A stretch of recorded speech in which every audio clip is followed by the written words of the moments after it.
ফাজলামি করেন মিয়া, বুইরা বয়সে মিয়া ওই জায়গায় বসে ফাজলামি করেন। বাংলাদেশের আইন শৃঙ্খলা বাহিনীকে বলতে চাই, আপনারা সারিয়া চুরি করে ঘরে বসেই থাকেন। এই ভণ্ড আসিফ নজরুল বেয়াদব কোথাকার অথর্ব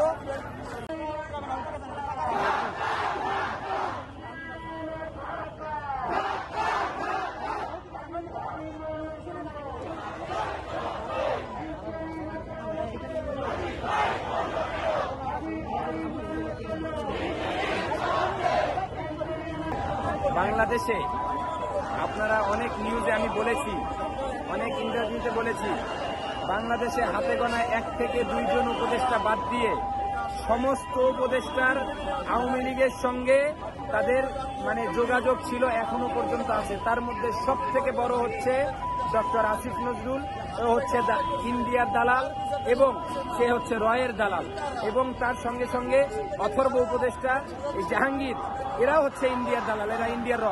আপনারা একটা জিনিস খেয়াল করে দেখেছেন, তারা একবার বলে যে আপনার প্রথম আলো ভেঙেছে, প্রথম আলো ভাঙ্গার পক্ষে আমরা না, হাজি ভাই কখনো এই শিক্ষা আমাদেরকে দেয় নাই। কিন্তু প্রথম আলোর যারা ভাঙছে তাদেরকে 24 ঘন্টার মধ্যে আপনি অ্যারেস্ট করেন, আর এত বড় একটা দেশপ্রেমিক লোক মারা গেল, তাকে হত্যা করলো, তার আসল খুনিকে আপনারা বের করতে পারেন না। ফাজলামি করেন মিয়া, বুইরা বয়সে মিয়া ওই জায়গায় বসে ফাজলামি করেন। অথর্ব কোন জায়গার, যার সন্তান কোন জায়গার, জায়গা পান না ফাজলামি করার। আপনাদেরকে বসাইছে, এই ছাত্ররা বসাইছে, আমরা মার খাইছি, আমরা জুলাই রক্ত দিছি, আমাদের পা ভাঙছে অনেকের ভাইয়ের, অনেকের চক্ষু নাই। আপনারা যদি এই জুলাই না হতো, আপনার 14 পুরুষ আরো 500 বছর যদি সারা জীবন এখানে বেঁচে থাকতো, কোনোদিন মন্ত্রিত্ব পাইতো না। মন্ত্রিত্ব পেয়ে এখন বলেন যে আমরা কি করবো, আমাদের হাত পা বাঁধা। এই ভণ্ড আসিফ নজরুল এর আগে বলেছিল, আমি আল্লাহ, আমি যদি একবার কোনো দায়িত্ব পেতাম, শুধু কাজ আর কাজ করতাম।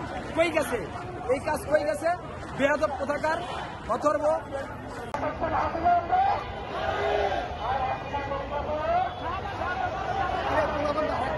আপনারা জানেন, ইতিমধ্যে আমরা দুর্গ গড়ে তুলেছি, সেটা হচ্ছে হাদি হত্যার বিচারের দাবিতে, এবং আমাদের কর্মসূচি আজ সকাল 11টা থেকে হওয়ার কথা ছিল। ডিএমপি কমিশনার উনি আমাদেরকে, ওনার সাথে কথা হয়েছে, উনি আমাদেরকে বলছে 2টার পরে প্রোগ্রাম করার জন্য, এবং আমরা 2টার পরে থেকে প্রোগ্রাম শুরু করছি, এবং এটা এখন পর্যন্ত পরবর্তী ডিসিশন নেওয়া পর্যন্ত সারা রাত অবধি, সারা দিন অবধি, কোনো নির্দিষ্ট সময় নেই, চলতে থাকবে। স্বরাষ্ট্র উপদেষ্টার কাছে আমাদের প্রত্যাশা যে খুনি ইতিমধ্যে সরকারের পক্ষ থেকে আমাদেরকে জানানো হয়েছে যে সে ইন্ডিয়াতে আছে, তাকে এনে দ্রুত বিচারের আওতায় এনে জনগণের সম্মুখে রায় কার্যকর করা।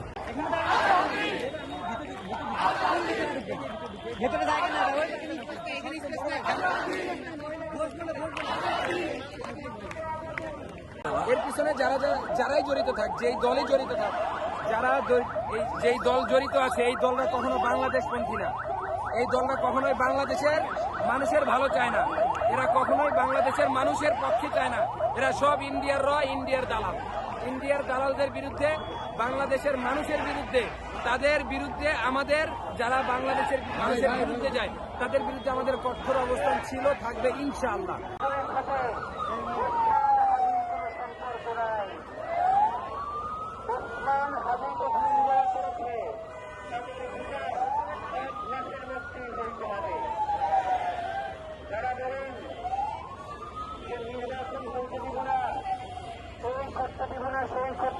তাদেরকে আমরা সন্দেহের চোখে দেখি।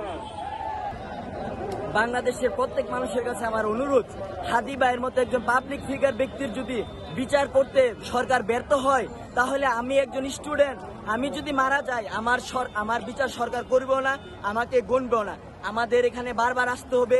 আমরা যদি না আসি, হাদি ভাই উনি বলে গেছেন, উনি যদি মারা যায়, ওনার বিচারটা যেন সরকার করে, দেশবাসী করে। আমরা সরকারের কাছে প্রত্যাশা রাখি, এই বিচারটা করতেই হবে। আমার মনে হচ্ছে এখানে বাংলাদেশের যে বড় বড় রাজনৈতিক দলগুলো আছে, এই দলের হয়তো কোনো বড় কর্মী বা দলের কোনো নেতা জড়িত আছে। কারণ যদি হাদি ভাইয়ের খুনিটা যদি কোনো একটা দল করে থাকে, ওই দলের অস্তিত্ব বাংলাদেশে বিলীন হয়ে যাবে, ওই দলের কোনো অস্তিত্ব বাংলাদেশে থাকবে না। যদি আমরা প্রমাণ পাই, যদি বিএনপি, জামায়াত, এনসিপি, আওয়ামী লীগ তো সরাসরি বলা হয়েছে আওয়ামী লীগের কর্মী ছিল, যদি যে কেউ দলই থাকুক এই দল বিলুপ্ত হবে। তো সরকারের কাছে অনুরোধ, আপনারা কি কোনোভাবে এই দলগুলোকে সেভ করতেছেন? নির্বাচনের আগে যদি বিচার না হয় তাহলে আমরা মানবো না, শাহবাগ ছাড়বো না।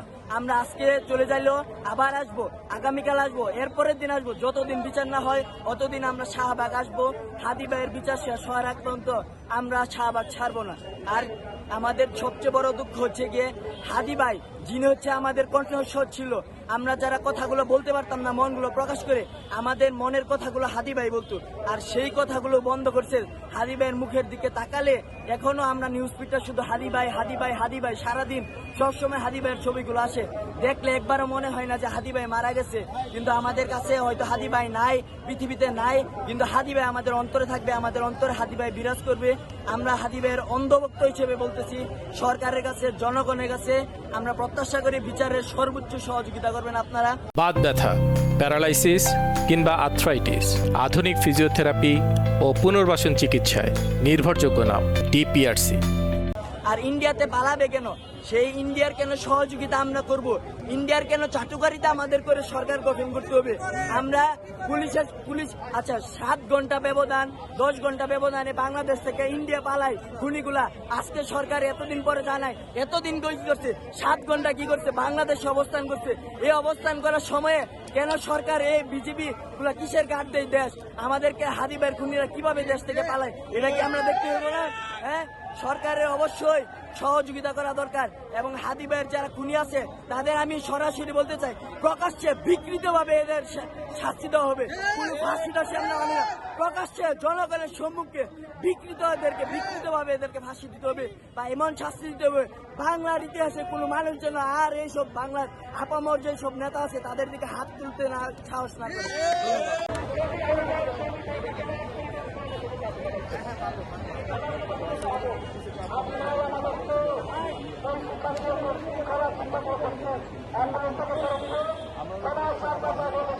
আজকে 16 দিন কিংবা 17 দিন হয়ে যাচ্ছে, এখনো হাদি ভাইয়ের হত্যাকারী ধোয়া ছোঁয়ার বাইরে। এটা বাংলার ইতিহাসে বাংলাদেশের আইনের জন্য একটা লজ্জাজনক।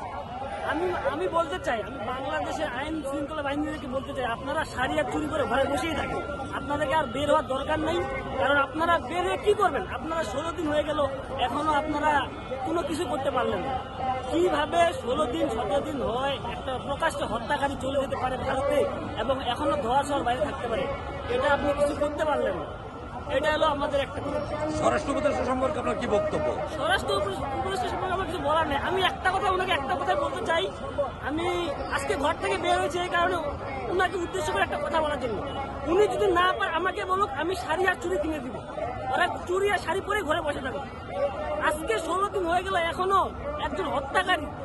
হাদি ভাই তো কোনো মানে লোকাল নেতা ছিল না, উনি ছিল সাধারণ মানুষের পক্ষ থেকে ইনসাফ ভিত্তিক কথা বলার একজন মানুষ। উনি যেগুলো কথা বলেছে আপনারা এখন ইউটিউবে সার্চ দিয়ে দেখেন, ইন্টারনেটে সার্চ দিয়ে দেখেন, উনি যেগুলো কথা বলেছে উনি একটা অনৈতিক কথা বলেছে। সব সাধারণ মানুষ যেগুলো মুখের কথা সেগুলোই বলেছে।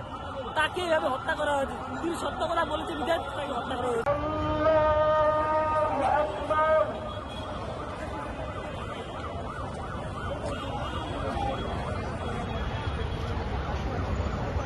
রাজনৈতিক নেতারা আজ পর্যন্ত দেখছেন বিএনপি এত বড় একটা দল, তারা হাতি হত্যা বিচারের সাথে একতা পোষণ করছে, তারা বিচার দাবি করছে, সরকার চাপ দিচ্ছে। জামাত বলেন সকল রাজনৈতিক দলের শুধু নির্বাচন।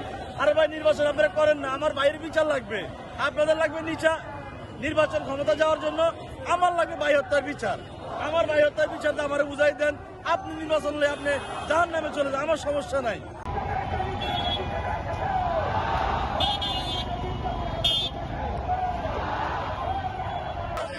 হাদি হত্যার যে বিচার সেটার জন্য আমাদের ইন্ডিয়ারা সাহায্য করবে, কিন্তু এটা কখনোই না। তারা যে ইন্ডিয়ার 5 টাকা দালাল সেটা হচ্ছে পাওয়া যায়। আর যারা হচ্ছে এখন আমাদের বিরুদ্ধে আছে তারা প্রত্যেকেই ইন্ডিয়ার 5 টাকা দালাল। এর জন্য ইন্ডিয়া অবশ্যই আমাদের সাথে আছে, নয়তো সে ফ্যাসিস্ট শেখ হাসিনাকে ওইখানে রাখতো না, আর এখানে হচ্ছে আমাদের বিরুদ্ধে তারা কথা বলতো। হাদি হত্যা নিয়ে আমরা যত পোস্ট দিতেছি, যা দিচ্ছি, তারা এটাকে জঙ্গি হিসেবে চালু করে দিচ্ছে। হাদিকে একজন জঙ্গি হিসেবে পুরো বিশ্বের কাছে তারা হচ্ছে পরিচিত করতেছে, যেটা আমাদের মানে আমরা পোস্ট করতেছি কোনো লাভ হচ্ছে না। পুরো বিশ্ব জানতেছে হাদি ভাই একজন জঙ্গি, যেটা ইন্ডিয়া প্রচার করতেছে। এবং হাসনাত ভাইকে হচ্ছে ইন্ডিয়ার একজন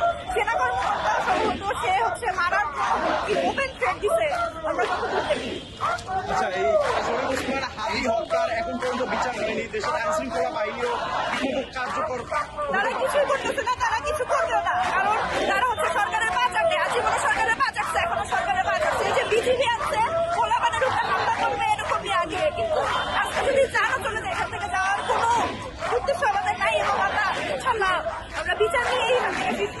আচ্ছা, অনেকেই স্বরাষ্ট্র উপদেষ্টার পদত্যাগ চাচ্ছে, এই বিষয়ে হ্যাঁ, অবশ্যই শুধু ক্ষমতায় বসে টাকা করলে তো হবে না, গুলি বড় করলে হবে না, বিচার করতে হবে। তারা